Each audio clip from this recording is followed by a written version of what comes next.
Welcome into our Click It or Ticket post-game report. Wrapping things up here tonight as Hampton picks up a 9-point win, final home game of the season.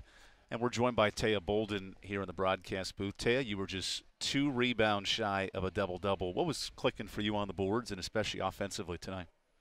Halftime, I realized my team wasn't really shooting the ball particularly well, and I just thought that I always feel like it's my job to help them out a little bit and give them extra shots because I'm a firm believer that if they keep shooting, eventually it'll go in. So.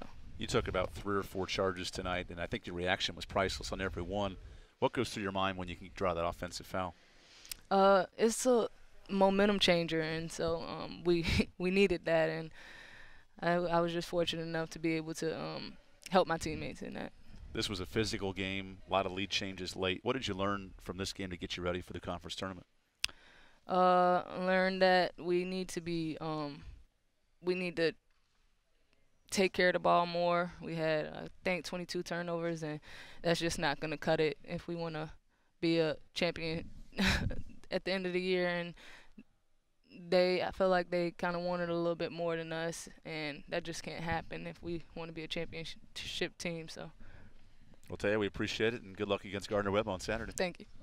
That's Trey Bouldin, our player of the game. Wrapping things up, we'll bring on Coach Fisher in just a second as Campbell with the loss, unfortunately, drops their 3rd game in conference play, still 16-3 in the league, and a lot to play for on Saturdays. Now we have Coach Fisher with us, and Ronnie, we knew Hampton was a desperate team trying to not only win this game but keep their tournament hopes alive for that number 2 seed. What did you notice about the physicality of this game?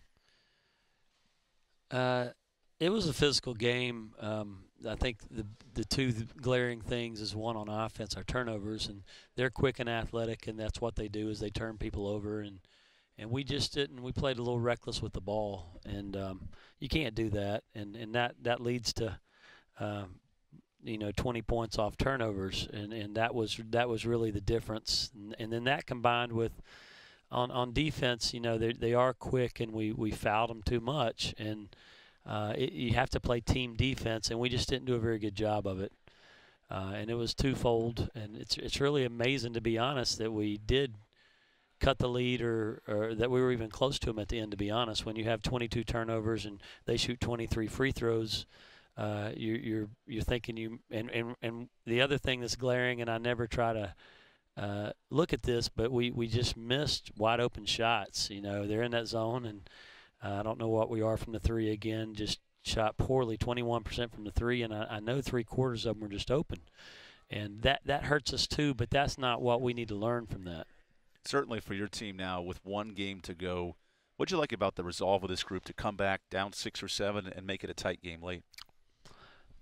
Yeah, like I said, I mean, we obviously competed when you have that many turnovers and you give up that many free throws to have a chance. And the 4th quarter is positive. I mean, if you want to find something positive, but it should have never been there, And they credit them; they have a good team, and their quickness hurt us. And they made some really nice plays, and they did get some steals. They trapped us in the post, and we turned the ball over some. And it just comes down to you have to treasure the ball and you have to make those plays. If you do, you're going to get a good shot out of there, and if not, it turns into a layup on their end. And unfortunately, they won out on that. Well, Coach, a tough loss tonight, but good luck against Gardner-Webb on Saturday. Thank you, Evan. Appreciate it. Wrapping up the final home game of the regular season here with Ronnie Fisher.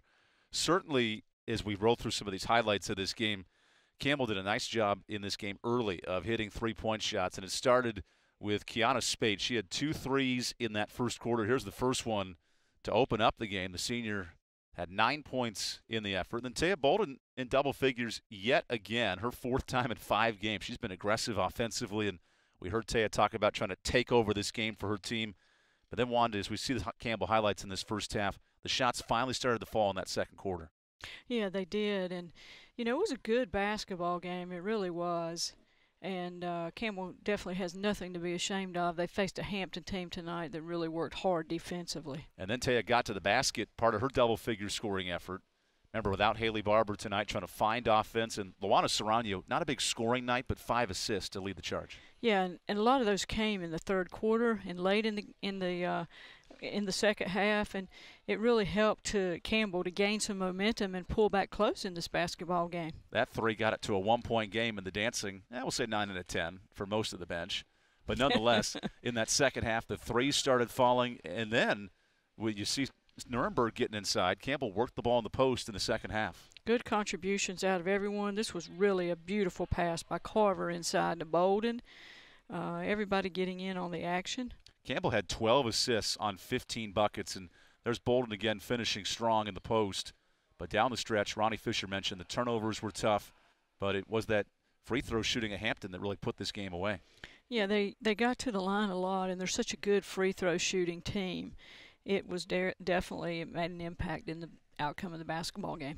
So 1 game left in the regular season. Campbell at Gardner-Webb. I know in the grand scheme of things, there's no records on the line for Campbell in this game, but what do you take from this Gardner-Webb game and especially Hampton tonight to get you ready for conference play next week? Well, everything now is, is dress rehearsal and getting ready, knowing that they're going to host at home, that they're going to be the #1 seed. That takes pressure off. But at the same time, everything is a learning curve, and you use it, as Coach Fisher is such a great teacher of the game, and he will use that to benefit his team and help them get more prepared for Gardner-Webb, and then coming off of Gardner-Webb, get more prepared for the conference tournament. I think the Gardner-Webb at Gardner-Webb will be another probably exciting game on Senior Day, and they have some great players, and it'll be another good test for the Campbells going down the home stretch. Yeah, the Plenovich sisters of Gardner-Webb are excellent, and of course Yes, Campbell only 1 loss on the road, so that game will be exciting on Saturday. Just remember as we wrap things up, Campbell will host the Big South Tournament starting Thursday and hopefully all the way to Championship Sunday, but knock on wood, if you will, there's a long way to go. That's going to wrap up our post-game coverage here tonight as Hampton gets the win over Campbell.